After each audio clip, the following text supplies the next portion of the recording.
Ini termasuk sebuah nasihat untuk kaum wanita. Memang ayat ini sebenarnya waqarna fi buyutikunna wala tabarrujna tabarrujal jahiliyatil ula. Ayat ini memang sebenarnya nasihat Allah Subhanahu wa taala kepada istri-istri Kanjeng Nabi Muhammad sallallahu alaihi wasallam. Cuman pelajaran-pelajaran yang ada dalam ayat ini itu juga termasuk untuk orang-orang atau perempuan-perempuan di zaman sekarang. Kita semuanya umatnya Kanjeng Nabi Muhammad SAW. Waqarna fi buyutikunna. Jadi Allah ngajarin bahwa perempuan kalau memang tidak ada hajat, tidak ada keperluan yang benar-benar penting, benar-benar perlu, itu sesungguhnya diajarin untuk tidak mudah keluar dari rumah. Contohnya yang boleh keluar yaitu benar-benar ada hajat. Contohnya misalkan kuliah itu pun masih ada pembahasannya sebenarnya, masih ada pembahasannya nanti di kampus itu gimana, kemudian pakaiannya gimana dan seterusnya. Atau contoh lagi yang benar-benar boleh adalah ke masjid.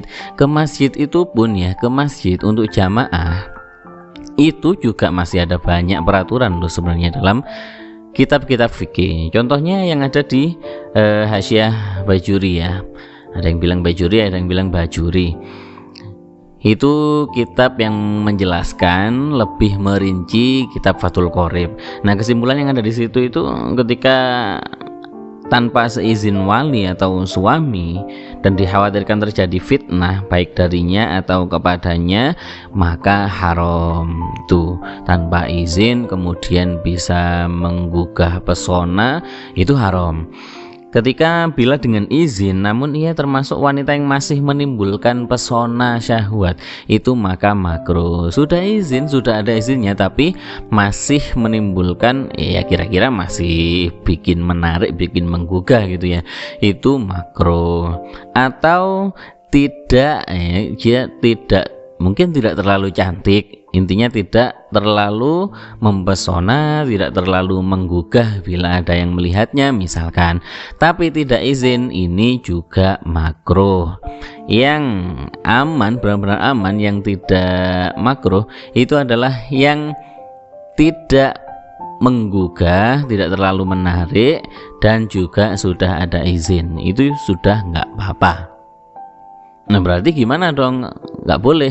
Bukannya nggak boleh ini sebuah sebuah seperti aturan main dalam fikih, dalam berkehidupan itu harusnya gimana sih? Makanya memang wanita itu sangat dijaga banget sama Allah Ta'ala.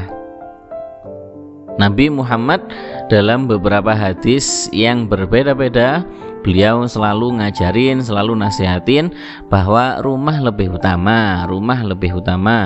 Bahkan sholat di rumah dibandingkan sholat di masjid bagi wanita, apalagi wanita yang cantik itu kan lebih afdol di rumah. Itu pun Kanjeng Nabi kalau di kitab Uqudul Lujen masih menyebutkan bahwa sholatnya di kamar di suatu ruangan yang khusus yang tertutup untuk sholat itu lebih baik daripada hanya sekedar di rumah. Sampai segitunya, saking dijaganya masalah sholat.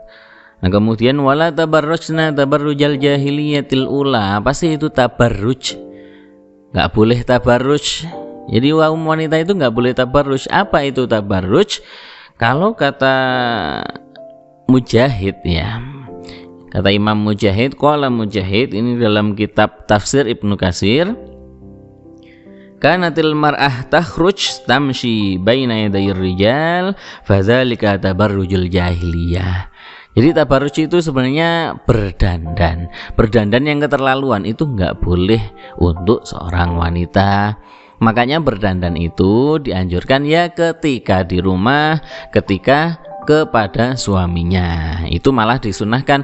Tapi kalau di luar untuk umum itu tidak diperbolehkan.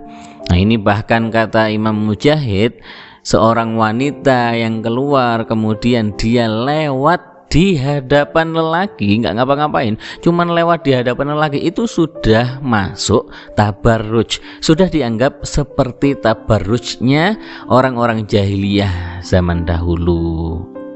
Kalau definisi tabarruj yang asli itu ada di terusannya di tafsir Ibnu Katsir, annaha tulqi al-himar ala ra'siha wa la tashudduhu fayawari qalaidaha wa qurtaha wa unuqaha wa yabdu dzalika kulluhu minha wa dzalika tabarruj summa ummas nisaul mu'minin fit tabarruj. Ada juga contoh tabarruj ya. Contoh tabarruj itu mungkin nggak make upan, mungkin nggak terlalu berdandan dan sudah pakai kerudung, tapi pakai kerudungnya itu nggak dirapiin, jadi masih kelihatan lehernya. Itu juga sama, itu artinya tidak, seakan-akan tidak memakai kerudung. Ini kan sering terjadi di sekitar kita ya.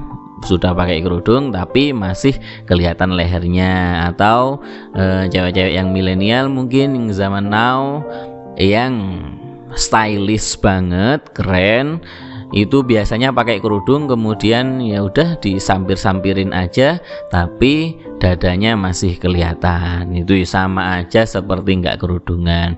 Atau contoh lagi tabarruj ya, bermolek, berdandan yang mungkin nggak pakai make up tapi masih tetap dianggap tabarruj, itu adalah ketika cewek cantik itu senyum, karena senyumnya cewek cantik itu sudah cukup untuk dikatakan make up baginya, maka itu juga nggak boleh.